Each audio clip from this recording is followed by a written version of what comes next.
30 years. 30 years I have spent studying armored warfare. I have watched tank columns roll across desert terrain in real time. I have sat inside Pentagon briefing rooms where four-star generals spoke with complete confidence about the dominance of modern combined arms doctrine. I have read every after-action report from every major armored engagement since Desert Storm. None of it, not 1 hour of that experience, prepared me for what I saw in the satellite imagery this morning. 47 Merkava 4 main battle tanks. Gone, not damaged, not disabled. Gone, reduced to blackened craters sitting in the northern Negev like tombstones marking the death of an era.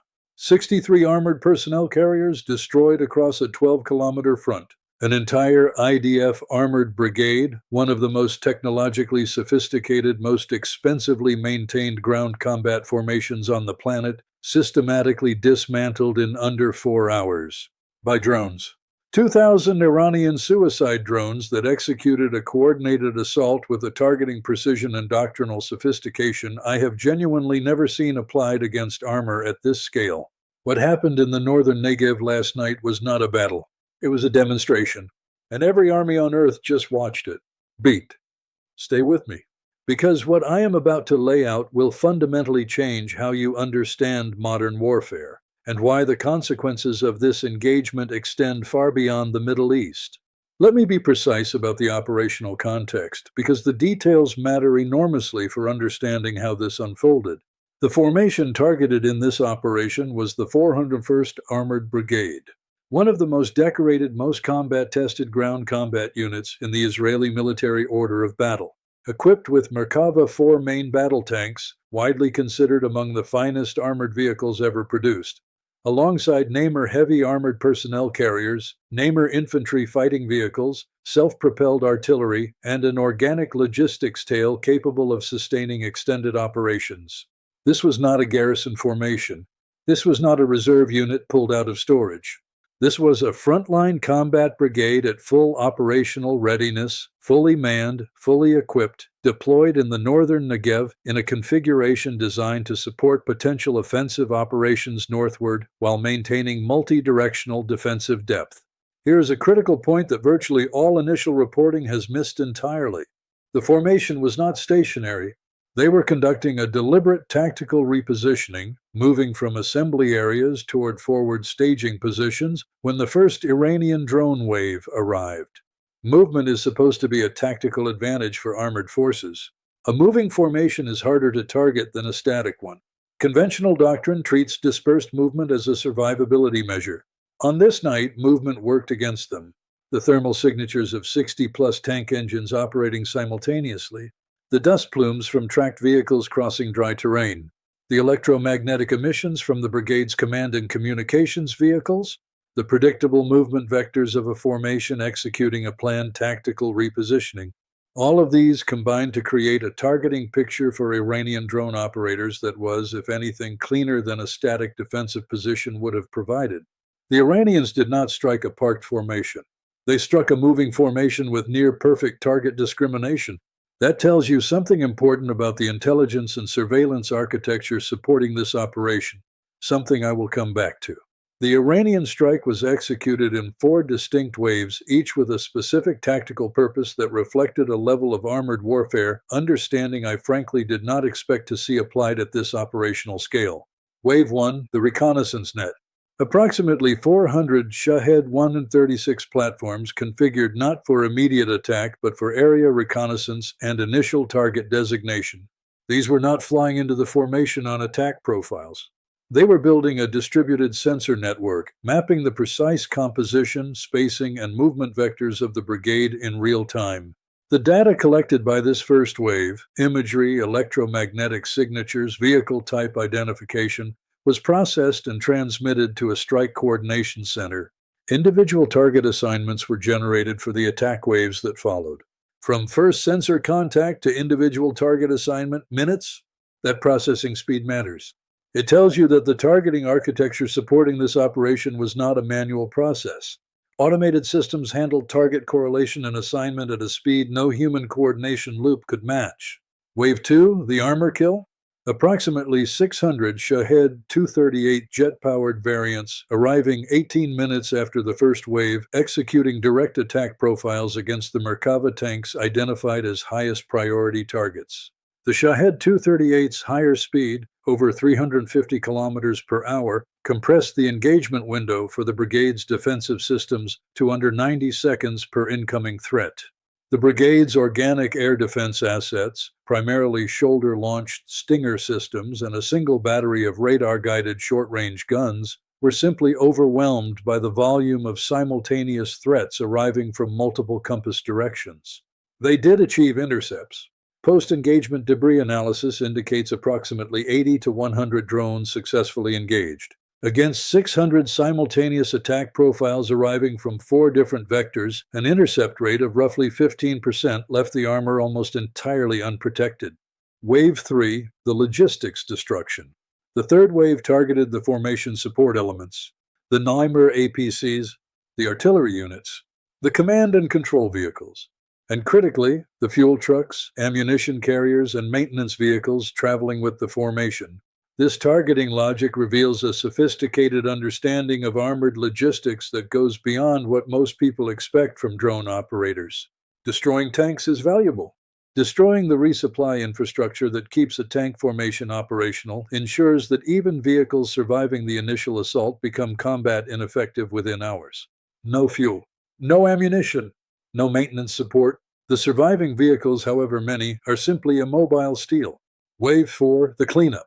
The final wave, approximately 400 platforms, conducted what I can only describe as a systematic finishing operation, specifically targeting vehicles identified in earlier waves as damaged but not fully destroyed.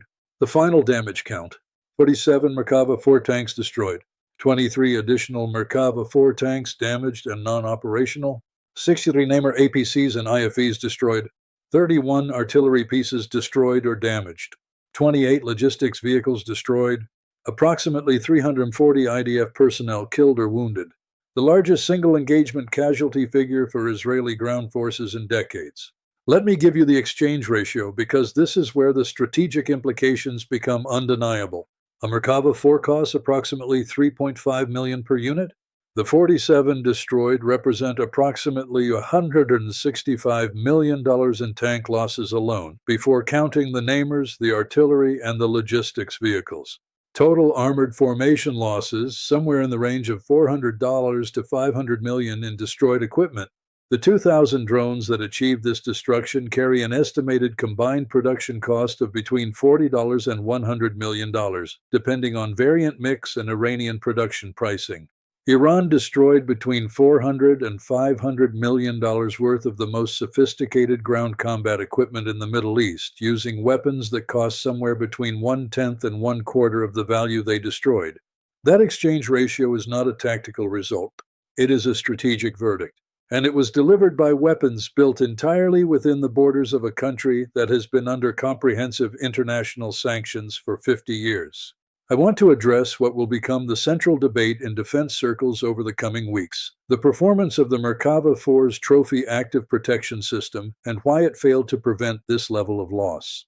Let me be direct. The Merkava 4 is genuinely one of the finest main battle tanks ever produced. I say that without reservation and without any desire to minimize Israeli engineering achievement. Its design philosophy, placing the engine in the front to provide additional crew protection, incorporating trophy for defeating incoming missiles and rocket-propelled grenades, optimizing internal layout for crew survivability, reflects decades of hard-won combat experience translated into steel and software. Against the threats it was designed to defeat, it performs exceptionally. The problem is that it was not designed to defeat what hit it last night. Trophy works like this. It detects incoming projectiles using radar. It calculates intercept solutions in milliseconds. It fires a shaped charge fragmentation blast to destroy or deflect the incoming round before it reaches the tank. Against RPG-7s, Cornet, anti-tank missiles, and similar direct-fire threats arriving on relatively flat trajectories from ground level, Trophy is devastatingly effective. The operational record is genuinely impressive. Against a Shahed 238 arriving from directly overhead at 350 kilometers per hour, the geometry becomes a problem. Trophy's radar coverage has known limitations in the upper hemisphere. The threat geometry for which it was optimized is a relatively flat trajectory incoming from roughly ground level, not a near vertical diving attack from altitude. The drones that achieved the highest kill rates against Merkava 4 tanks in this engagement were specifically those executing terminal dive profiles approaching from directly above the turret, where trophy coverage is weakest and where the tank's armor is thinnest. This is not a secret. The Merkava 4's roof armor, while thicker than most contemporary tanks, is significantly thinner than its frontal armor. This is true of virtually every main battle tank currently in service, because the traditional armored threat environment has been dominated by direct-fire weapons arriving from roughly horizontal angles. But here is where Iran's targeting doctrine shows genuine sophistication that goes beyond simple top-attack exploitation. The highest lethality attack sequence employed in this engagement was a coordinated two-drone pairing that has not been documented operationally before. The first drone in each pairing approached at medium altitude from the formation's front or flank, triggering trophy engagement and consuming one of the system's ready-to-fire defensive charges. The second drone, arriving from a different vector approximately 4 to 6 seconds later, within Trophy's reload cycle, executed the top attack profile against the now partially unprotected tank. This paired sequence was deliberately designed to exploit Trophy's reload vulnerability. Designing that tactic requires specific knowledge of Trophy's operational characteristics, including its engagement cycling time. Trophy has been in operational service for over 15 years. Its parameters have been analyzed and published in open-source military literature.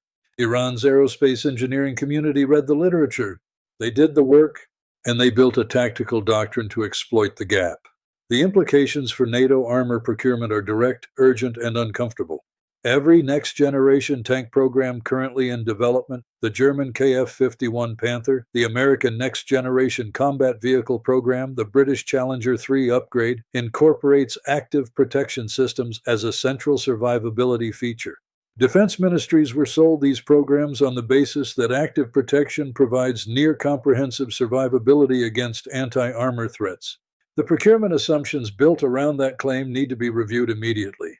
Because the engagement in the northern Negev has just demonstrated in operational conditions that active protection alone is insufficient against a sufficiently large and intelligently coordinated drone swarm, the reasons are structural, not a matter of Trophy specifically. Active protection systems, Trophy, the Russian Arena, the American Iron Curtain program, the German ADS, were all conceived within a threat model that assumed a relatively small number of simultaneous incoming threats arriving from geometrically limited vectors at speeds and angles characteristic of conventional anti-armor weapons. The 2,000-drone swarm that dismantled the 401st Brigade operates entirely outside every parameter of that threat model. The number of simultaneous threats exceeds any reasonable active protection magazine capacity. The vector diversity, threats arriving from front, flanks, rear, and directly overhead simultaneously, exceeds the coverage geometry of any single active protection architecture. And the deliberate exploitation of reload cycles and coverage gaps reflects a targeting intelligence that passive armor and active protection systems alone cannot counter. Commanders from Warsaw to Seoul are doing the same calculation this morning. They are sitting inside formations built around the same survivability assumptions. They are looking at the same satellite imagery, and they are asking the same question. If this happened to the Merkava, what happens to us? I want to talk about what Washington did last night.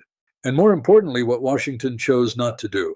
Because the American response to the destruction of an entire Israeli armored brigade tells us more about the actual state of the U.S.-Israel alliance than any number of congressional speeches or White House press briefings ever could.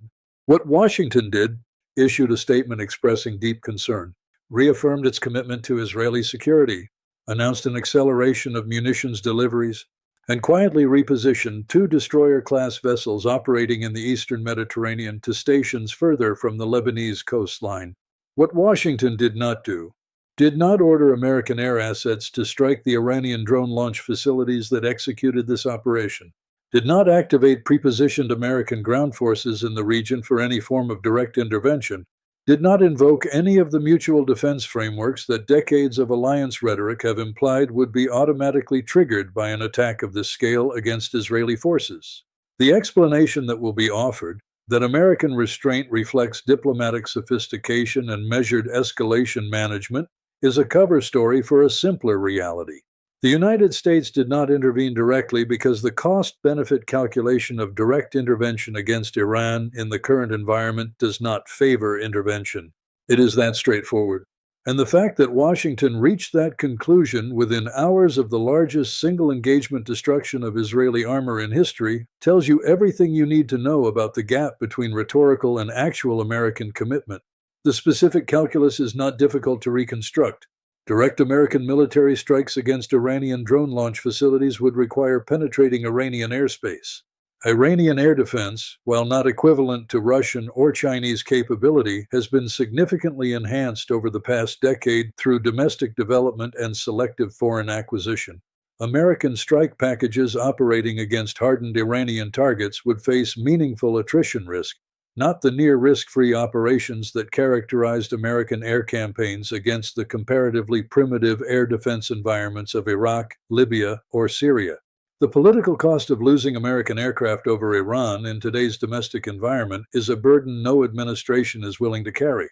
Public support for another major Middle East military commitment is already thin and declining, and the danger would not end with the first wave of strikes. Direct U.S. military action against Iran would almost certainly trigger escalation cascades across multiple theaters simultaneously. American bases across the Middle East under drone and missile attack, commercial shipping in the Persian Gulf and the Strait of Hormuz under immediate threat, energy markets reacting violently, oil prices spiking, transmitting the economic shock directly into American households through fuel and consumer prices. Washington ran that calculation. Washington chose restraint. Israel is now absorbing the implications of that choice. When an army loses its primary armored strike capacity in a single engagement, the question of what comes next is not abstract. It is immediate, operational, and deeply constrained. The honest answer is that the options are limited, and none of them are options that a rational government would choose voluntarily. Ground operations relying on light infantry lack the protected firepower to execute operations that previously required armored formations.